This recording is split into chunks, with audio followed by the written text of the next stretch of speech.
Olá, o Money Report conversa hoje com a Gabriela Baumgart. Ela é empresária, acionista de um grupo familiar, conselheira independente e candidata ao conselho do IBGC, Instituto Brasileiro de Governança Corporativa. Tudo bem, Gabriela? Obrigado pela visita. Obrigada a vocês pelo convite.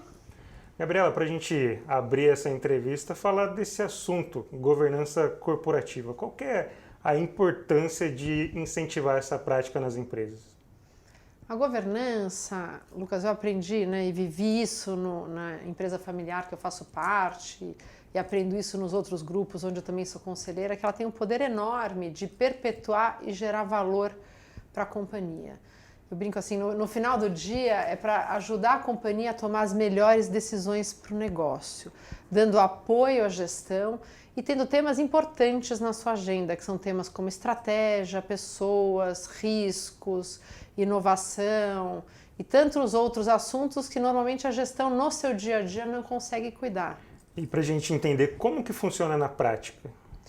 Então, um conselho, você diz? Ou... Essa estrutura, essa prática de governança como um todo, como que faz para apoiar a empresa pensando no longo prazo, para que ela possa se desenvolver, aperfeiçoar os negócios? Normalmente, assim, o órgão que mais reflete a instalação de uma governança numa companhia é um conselho.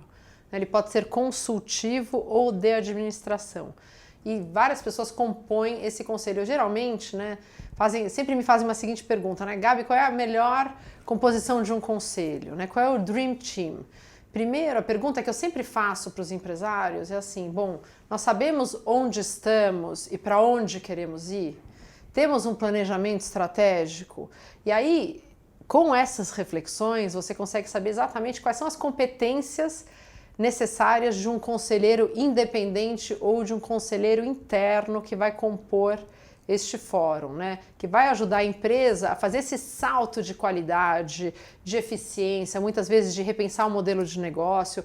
Ou seja, cada empresa tem uma necessidade especial e esse órgão colegiado vai ajudar nessas reflexões, nesse aprofundamento, no questionamento, enfim, sempre com esse olhar. Como é que eu ajudo uma organização a tomar as melhores decisões para os seus negócios?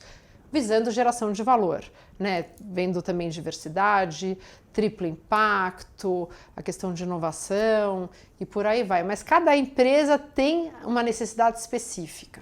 Então é importante ter essa discussão, opiniões diversas, justamente para ter debates, para saber o que é melhor para a empresa. Exatamente. E assim, a governança, eu gosto muito de deixar a governança genérica, ela tem alguns fóruns abaixo dela, por exemplo, Você tem o corpo executivo, e aí a gente fala um pouco de governança corporativa que está olhando o benefício da empresa. Numa empresa familiar, você tem a governança familiar, que cuida, na verdade, dessa família empresária. A família empresária também pode ter um planejamento estratégico, a questão de legado, de valores, de formação de acionistas, de desenvolvimento de próximas gerações, que fica mais no âmbito da governança familiar. E tem a governança da propriedade, Como é que os sócios se relacionam com a companhia, como é que os sócios mandatam um conselho e como é que o conselho interage com a gestão.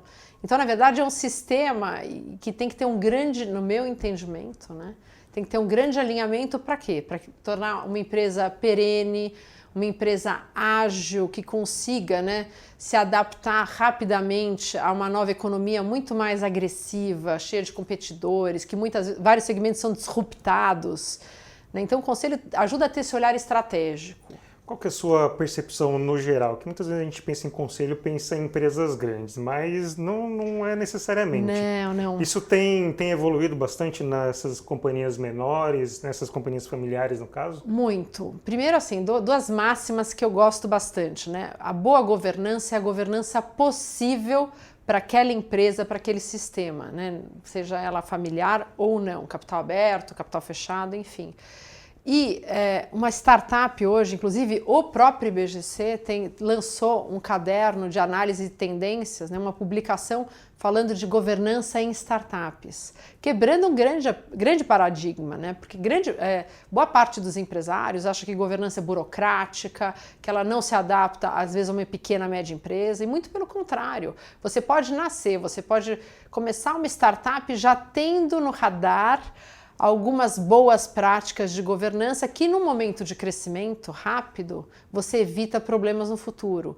Por exemplo, uma boa discussão societária, uma boa matriz de responsabilidade, né? Isso também a governança nos ajuda bastante. Quer dizer, em que fórum que eu converso ou discuto determinados assuntos? A governança ajuda a deixar essa relação entre os stakeholders de uma organização muito mais transparente, muito mais organizada, visando o quê? Longevidade, crescimento organizado, enfim. Você é candidata ao conselho do IBGC, tendo como um dos focos as empresas familiares. Queria que você falasse um pouco mais sobre isso, sobre o porquê desse motivo. Assim, primeiro, né, eu sou de empresa familiar, então eu brinco, eu vesti o sapato. Eu tive uma carreira fora da minha empresa, eu fiquei 18 anos executiva e depois eu saí, fizemos uma transição onde a família saiu da gestão, nós contratamos profissionais CEOs não familiares e sou muito ativa nos órgãos de governança. Então, no grupo eu coordeno o Comitê de Estratégia e Inovação e a questão da sociedade no Comitê de Sócios, né, e acabei sendo muito ativa. E no próprio IBGC hoje eu coordeno a Comissão de Empresas Familiares. Então, assim, faz parte do meu legado pessoal ajudar famílias empresárias a entenderem o poder da governança. E uma conversa, assim, de família empresária para família empresária. Então, um pouco do meu legado pessoal e poder ajudar o IBGC a ter esse olhar também no seu conselho de administração. Com base nessa sua experiência, qual que é o maior desafio numa empresa familiar para ter uma gestão, se a gente pode falar assim, mais profissional? Primeiro, a conscientização. Eu acho que entender o que é a governança, quebrar alguns paradigmas, às vezes alguns preconceitos de achar que é para uma empresa muito grande, não é para a minha, e ter as conversas que são tão necessárias no âmbito da família e da empresa nos fóruns corretos.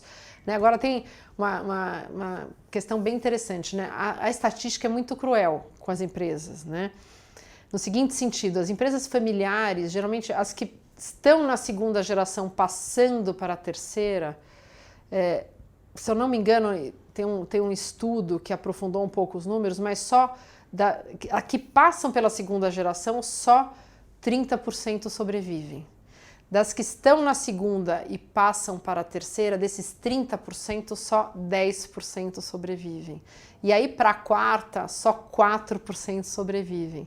Então, essa questão pessoal que eu te falo de trazer, de trocar experiências, de mostrar um pouco como a governança é importante para a longevidade e crescimento dessas organizações, é exatamente um trabalho para ir contra essas estatísticas, né? Olhando um pouco também, Lucas, que eu acho interessante, que hoje mais de 70% das empresas brasileiras são familiares. Então, olha a importância, né, da longevidade e a boa condução dessas empresas para o nosso país.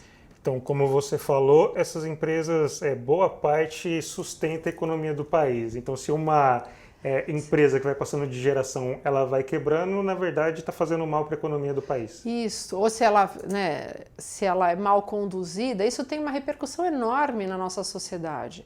E o IBGC, como instituto, né, fonte das boas práticas, lá eles têm comissões, hoje tem mais de 400 membros voluntários nessas comissões, estudando temas importantes de boas práticas, de como impactar melhor a sociedade. Então a gente quer, na verdade, aumentar esse impacto pelo Brasil como um todo. Então a gente pode falar que assim, hoje alguém que fundou uma empresa, está nesse processo de sucessão, tem que ter uma mente mais aberta para discutir essa sucessão mais a fundo. Às vezes não tem um sucessor na família, como que faz para ir buscar alguém para tocar aquele negócio? Não só isso, né? Avaliar o seu negócio frente ao mercado, à concorrência, rituais de gestão, toda a parte de compliance, de processos, de controles e também da liderança, mas visando manter a cultura, os valores que são tão importantes para uma empresa familiar, mantendo, né, sem destruir uma relação harmônica familiar e entre sócios. Isso eu estou falando, não é para uma empresa monofamiliar, né, de uma família só. Eu já vi casos, inclusive, de 3 sócios, né, que eram amigos, ou 4 sócios que eram amigos e acabaram formando uma empresa. E aí isso também acaba cascateando para suas famílias, então multifamiliares também, né? E qual que é a sua perspectiva? Acha que esse cenário é mais positivo, pensando no futuro? Se você investe em governança e você precisa obter informação, trocar experiências, desenvolver, né, os stakeholders dessa relação, sem dúvida nenhuma. E falando um pouco mais dessa sua candidatura ao IBGC, como que você pretende incentivar a governança nessas companhias familiares?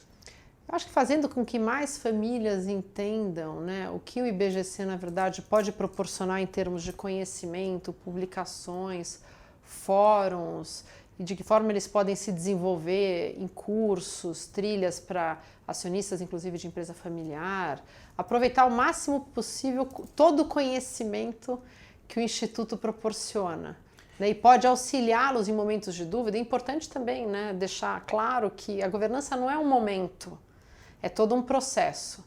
Então, você que está numa empresa, seja familiar ou não, o ganho que você tem, né, com a instalação de uma governança é muito grande. Seja em resultado, em perpetuação, impacto positivo na sociedade. Gabriela, pensando também um pouco mais no futuro, falando um pouco aqui da geração millennial, como engajar essa juventude nos negócios familiares já de olho lá na frente? Então, esse é um grande tema, na verdade, é como engajá-los, como fazê-los entender que a governança também, como o olhar deles para a governança, né? E como é positivo para a empresa, e eles terem um espaço criativo, eles terem a compreensão da responsabilidade, muitas vezes, que eles têm por estar numa família empresária. Essa família empresária repactuar, né? Somos, então, estaremos juntos, independente do negócio. Os negócios, conforme eles vão se desenvolvendo, a família passa muitas vezes de ser operadora para ser uma, vamos dizer assim, uma gestora de portfólio. E aí esse jovem millennial que muitas vezes também quer empreender, e o DNA empreendedor é muito importante, né, para a renovação de negócios. Às vezes ele não se identifica com o negócio antigo da família, mas tem vontade de estar próximo, de investir em outros negócios. Então a família pode também colocar isso, vamos dizer, no seu guarda-chuva empresarial, né, e dar espaço. Muitas vezes eu já vi famílias investindo nos seus millennials, nos seus negócios. E aí essa convivência intergeracional é muito rica, porque você pega todo o frescor do jovem com negócios de impacto, com toda a parte de inovação, no modelos de negócio nunca antes imaginados, com todo o conhecimento de uma geração que está lá conduzindo os negócios. E essa troca é muito rica para ambas as partes. Então funcionaria como um conselho, né? Cada um pode ajudar em alguma área. Sem dúvida. E aí é importante falar, numa empresa familiar, a importância dos 3 círculos, né, do nosso querido professor John Davis, que é o círculo da governança empresarial, o círculo da governança familiar e da governança da propriedade. Gabriela, para a gente fechar essa entrevista, então, eu queria que você falasse qual a grande lição desse debate sobre governança corporativa. A gente pode falar que ela é essencial, é um fator decisivo para o negócio dar certo, para o sucesso de um negócio, ou então para um fracasso desse negócio, pensando no longo prazo? A governança é muito bem administrada, entendendo que é um processo com grandes aprendizados. Boa governança é aquela possível para o momento, mas é um trabalho de bastante resiliência, aprendizado, troca, e ela, sem dúvida nenhuma, instalada numa companhia, gera valor. Gera valor não só para a empresa, mas para a sociedade como um todo. Então, quem ainda não está dando atenção para esse tema, precisa discutir logo. Precisa discutir. E tem muita gente boa, de maneira voluntária no IBGC, disposto a trocar ideia, participe de fóruns. No próprio site, os conteúdos são muito bons, tem todas as publicações, os cadernos de análise em tendência. Então, tem muito, realmente, conteúdo para ser dividido. Então, quem precisa de apoio pode ter todo esse suporte. Sem dúvida nenhuma. Gabriela, muito obrigado pela gentileza. Imagina. Também boa sorte. Obrigada. E, por favor, venham nos visitar. Money Report conversou hoje com a Gabriela Baumgart. Obrigado pela atenção e até a próxima.